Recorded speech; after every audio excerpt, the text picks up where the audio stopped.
Selamat pagi anak-anak, apa kabar? Semoga kalian dalam keadaan sehat, merdeka. Anak-anak tetap semangat belajar walaupun kondisi pandemi. Hari ini kita belajar bahasa Indonesia. Yang akan dibahas adalah struktur teks deskripsi. Baiklah anak-anak, Ibu akan menayangkan slide berikut. Anak, sekarang kita akan belajar tentang struktur dan kebahasaan teks deskripsi. Sebelumnya, kalian sudah belajar tentang pengertian dan isi dari teks deskripsi. Nah, anak-anak, mungkin di rumah kalian sudah membaca buku paketnya, yang sudah punya buku paket tentang struktur. Mungkin kalian tahu apa itu struktur.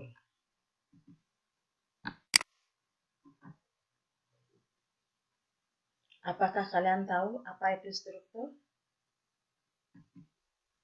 Struktur teks deskripsi merupakan susunan atau bagian-bagian yang ada pada teks deskripsi.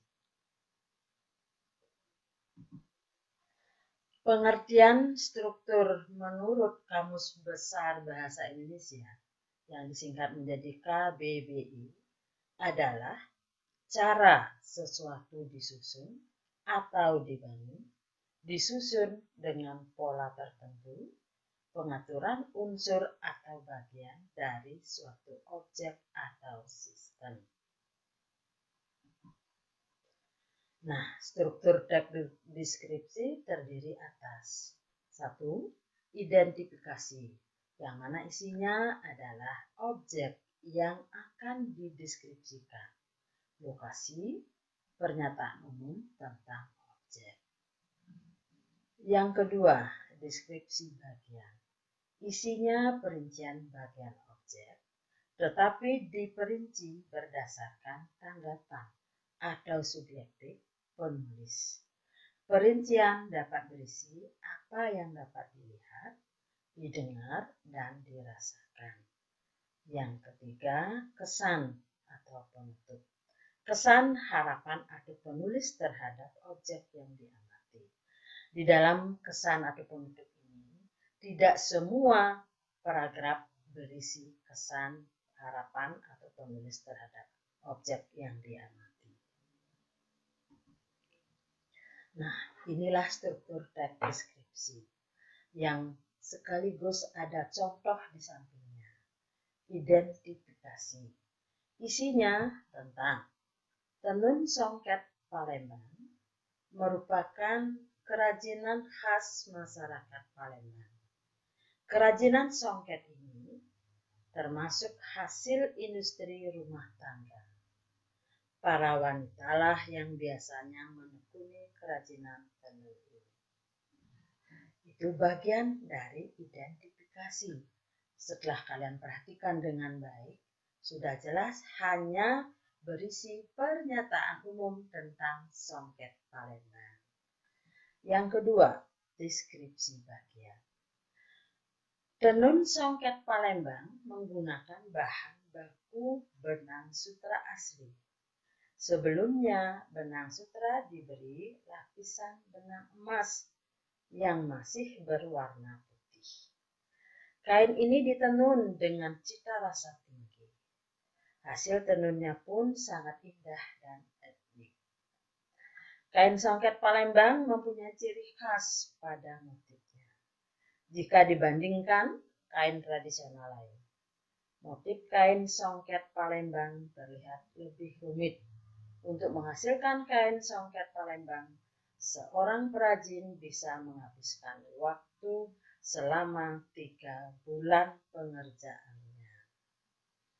Nah, yang deskripsi bagian ini jelas sekali terinci apa yang sebenarnya ada pada tenun itu.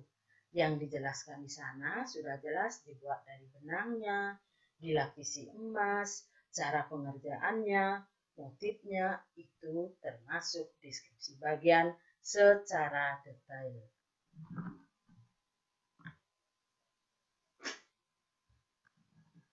Demikian anak-anak tentang struktur. Kita lanjut ke struktur kebahasaannya.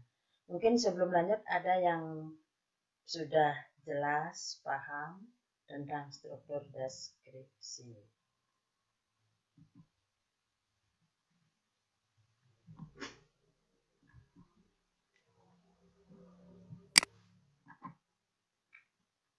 Nah, Ibu lanjutkan kebahasaan dalam teks deskripsi. Nah, anak-anak, setiap teks pasti ada kebahasaannya. Kenapa? Karena di dalam penyusunan suatu teks selalu berpedoman pada kebahasaan. Karena di dalamnya terdapat tatanan kalimat, tanda baca, penggunaan sinonim, dan yang lain-lainnya. Nah, khusus tentang teks deskripsi, kebahasaannya antara lain. Pertama, berisi penjelasan terperinci supaya objek menjadi konkret. Nah, mungkin sebelumnya kalian sudah mengenal dari ciri isi dari teks deskripsi. Mengkonkretkan suatu kalimat yang sifatnya masih umum. Kedua, kalimat menggunakan cerapan panca indera. Nah, apa itu cerapan panca indera? Kalian juga sudah mengenalnya, adanya panca indera yang ada pada diri manusia, antara lain penglihatan, perasa, peraba, dan lain sebagainya. Di dalam teks ini menggunakan serapan tersebut. Misalnya kalian mengamati suatu objek, kalian di sana melihat, kalian bisa merasakan, kalian bisa mendengarkan. Itulah yang digunakan di dalam kalimat teks deskripsi. Nah, yang ketiga, pilihan kata dengan emosi kuat dalam teks. Nah, kalian juga sudah mengenal apa itu emosi kuat. Nah, di sana ada kata-kata yang memiliki persamaan bunyi sama dengan sinonim untuk menegaskan emosi. Emosi itu tidak selalu marah. Misalnya, kata indah bisa kalian pertegas dengan takjub, molek, dan lain sebagainya. Dan ketiga, penggunaan kata berimbuhan. Nah, sebelumnya kalian juga sudah mengenal kata berimbuhan, yang mana disebut dengan kata berimbuhan. Misalnya mendapat awalan, bisa juga mendapat akhiran. Kata pesona misalnya akan memperoleh imbuhanmu menjadi memesona.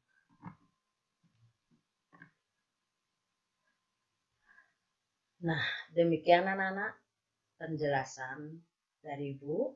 Nah, untuk lebih jelasnya, kalian juga boleh buka di bukunya di rumah.